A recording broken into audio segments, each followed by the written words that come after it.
Subscribe to our channel and press the bell icon to never miss an update.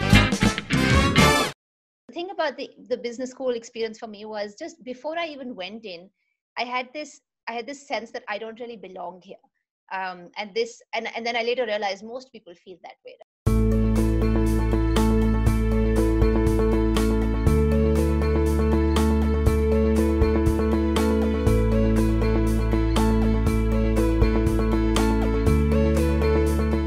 You are now at INSEAD. You are finally doing the MBA that you have coveted for a few years. Yeah. You are at a B school that is better than Micah, definitely ranked higher than ISB. Some would say ranked higher than Wharton as well. So you have actually done better than all the previous attempts that you made at being at a B school. Now, finally, when you're here at the place that you long to be, was it overwhelming, underwhelming? Was it like worth all the hype, or was it like, Yeah. "Okay, yaar." It was definitely overwhelming, and I don't think I felt like it was not worth the hype at any point, for sure. I didn't feel like, what is this? I expected a lot more. The thing about the business school experience for me was just before I even went in, I had this sense that I don't really belong here. And then I later realized most people feel that way, right? About wherever they come from. But especially in my case, I felt like I didn't have that depth of business experience or even business knowledge to be able to walk in with some bit of confidence that, yeah, accounting class, I know how to do accounting. And I've seen this before in my either economics undergrad or whatever. For me, it was all brand new. So I was overwhelmed with the content of it as well. But in some way, I think that actually helped because it helped keep me on my toes. Because there was also an archetype of a person at INSEAD who actually feels like this is it. They've made it. And just because they're at INSEAD, they're going to be fine, right? Their career is set. And I personally, I think that's a little bit risky because business school is just as competitive as any other place, no matter how good of a business school, right? In fact, the level of competition only intensifies as you reach a top 10 business school, because now you're all competing for certain jobs after business school, which you're now in a very coveted pool as well. So I think before going in, I had a couple of different fears. Will I get a job or not? Because like I mentioned, for me, getting a job was really important. I needed to pay back my loan ASAP, right? It was not funded by my family. And it was a pretty big loan I had to take, which fortunately I got. So for me, getting a job was super important. I was also worried about how am I going to make friends with people who are not Indian? And I just had this, like, it was a ridiculous fear, but I had never lived outside of India, right? Or never worked with people who were not Indian, but also obviously an excitement for being in different parts of the world. So I started in Singapore, and my fears quickly went away in the sense that everyone felt just as out of their depth as I did.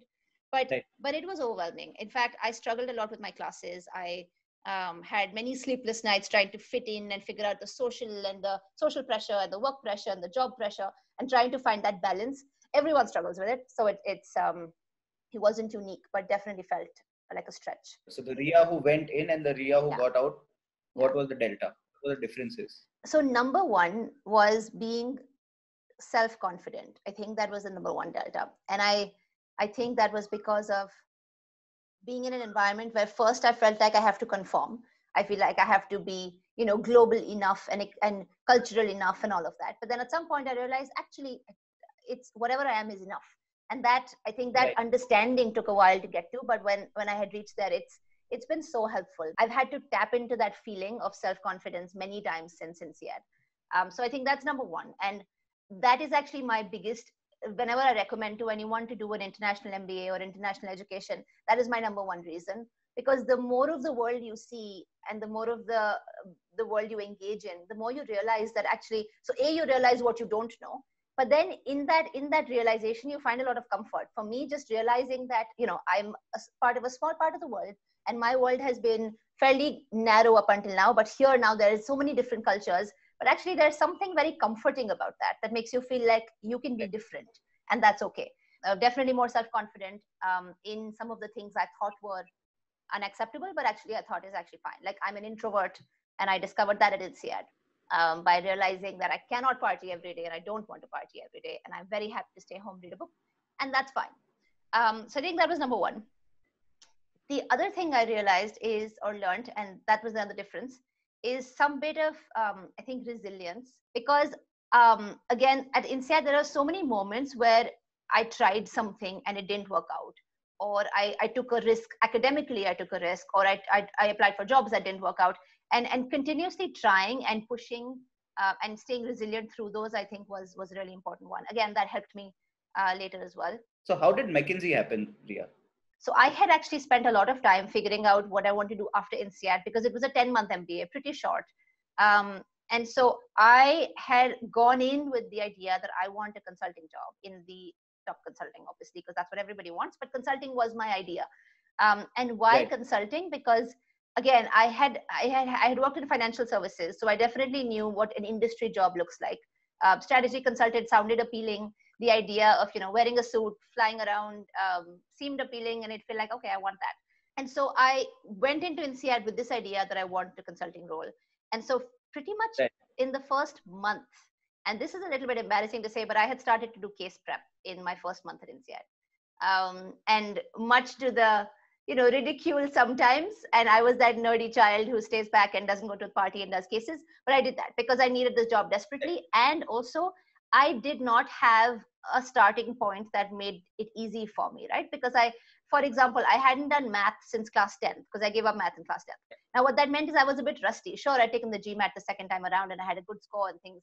But to be able to do live math in front of someone was still a challenge. And so I started to do that practice pretty early, which was, I think, very helpful, because by the time the case interviews came around, I had done, I'm pretty sure, more cases than 90% of the class at INSEAD. Just the number of cases, doing enough practice and taking feedback from it. So that definitely helped. And then the other thing was, I wanted the role in a specific office because my family. And so I was looking for a role at Mckinsey, New York, which also made it challenging because there weren't a lot of people in the UK or France who actually had that network. So that was a little bit challenging as well. But again, I think fortunately the process at McKinsey was fairly streamlined. And when you're on campus, and I'm sure people at IIM, people at MICA feel this way as well, right? When you're on campus, you have companies coming on campus for you. These are top 10 to 20% companies. And so it was one of the companies that was on campus. So it helped to be part of a process that already existed. But again, it wasn't the only consulting firm I applied to for sure. And I definitely had at least 5 rejections for different consulting firms before I got this one, which I think is an important part of the story. Yeah. I understand why consulting. I want to understand why McKinsey. So actually, I had, in full transparency, I had offers from BCG New York and McKinsey New York. So for me, that's what it came down to, right? And before this process, even there was, the MBB is always the aspiration, right? So it's never a question of MBB versus not. That really stood out for me, and that made the swing, right? Was the things I had heard about McKinsey investing in training in its people. Location is usually the other swing factor. So it's either money, location, or any other factors. Right. And to be honest, I don't think I felt this decision was a critical one. I thought, what, if it's any of the MBBs, I'll be fine. It's not, I wasn't putting myself in this position of, if it's not this one, it's not this one in my whole career. It didn't feel like that. It felt like, as long as I have this, I'm grateful. But anyway, that was the swing. So now Riya Chhabra is in New York. She's working at McKinsey. For the first time, she's trained for a job that she eventually goes and does. Okay. And all the things that she wanted to be a consultant. She's a consultant at probably the best firm in the world. What was that like? When I went in, I had this image, right, of going on these different, going on plane rides, having my suitcase, staying in fancy hotels. And for the first month, my first project was actually in New York, and I could walk there. It was a 5-minute walk. And I was very disappointed. I said, what is this? I've joined consulting to, travel, and now I'm walking 5 minutes from my apartment. What nonsense. So I was a little bit disappointed. But then that was the only project in my 3 years that I had a local study, as we say, because after that, every single week, Monday morning, I would wake up at 5 a.m. Or 4 a.m., sometimes depending on my flight, go to the airport, get on a 2-hour plane ride usually, and sleep through or do a little bit of work through, land at about 8:30, get to the office by 9:30, 10 after, checking out and getting my bags. And in the first few weeks, again, very exciting. And I just felt like up in the air. But then a couple of months down, that really starts to wear on you. And I was exhausted. I felt like I didn't belong. The work itself was tough. I thought they had made a hiring mistake. I felt like this is no way they should have hired me. They've totally messed up the process, the recruiting process. I don't belong here. And I think in all of this, I actually didn't realize that I actually lived in New York, because all of it for me was it was all about Monday to Thursday and the grind, which in hindsight, I wish I had taken an opportunity to take a break and actually enjoy the city and enjoy where I was, but it just felt really intense. And there was also parts of getting used to the culture, right? So much of it was new, but because the American working style is very different from the Indian working style, and I had only ever worked in India. And so for me, just to get used to that approach and trying to build credibility with senior clients who come from a different culture, just all of it felt like an uphill battle. I do not look at that year fondly. I look at that year as I'm glad I survived and I just made it through, to be honest. When did the imposter syndrome start going and you were like more sure-footed about being a consultant, about your identity as, a consultant, as someone who works at Mckinsey, as someone who lives in New York? When did you get comfortable with it? The moment I started to do projects that I actually ended with thinking, okay, I got this. I understand how the world works and how the rhythm of the work is. That's when I started to feel comfortable. But I think, again, and for me, I keep going back to this. For me, a large part of it was the mindset shift, because I think the mindset of a consultant is very different from the mindset of someone who works in industry, or at least for me it was. Maybe it's not for all people.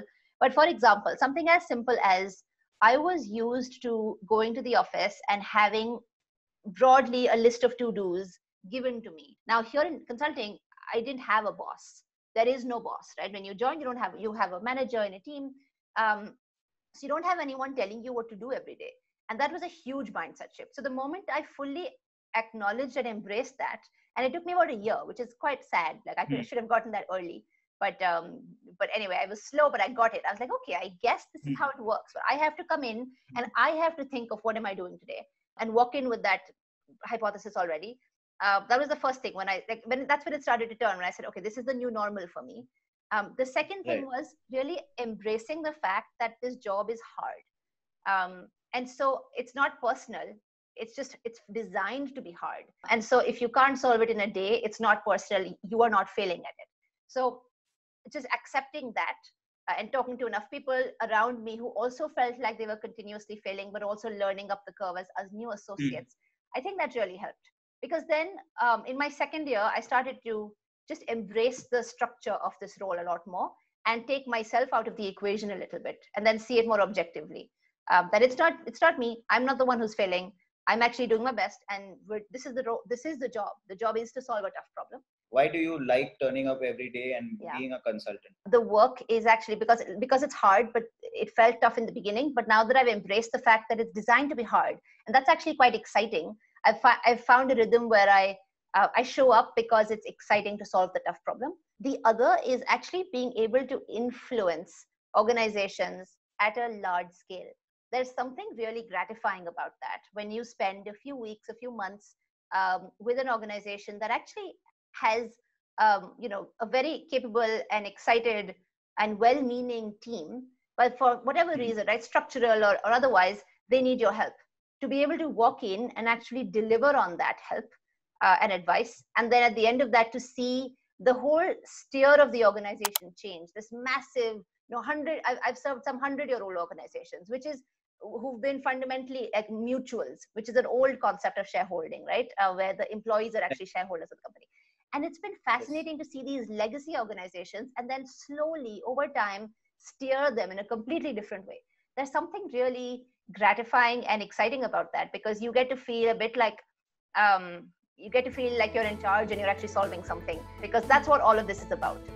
Riya, as you know, we've been talking to you about this mentorship program that we are running called Counsel, and you kindly agreed to be a part of the program as a mentor. So how are you approaching this mentorship? I actually think my life could have been easier if I had spoken to someone who had been there, done that, and had been able to help me just open up my mind. So I've taken a very self-centered view on this because I think I would have benefited from it. And so I'm hoping that having access to someone just to share my story and to be able to talk to you about how I would do this, hopefully that will help.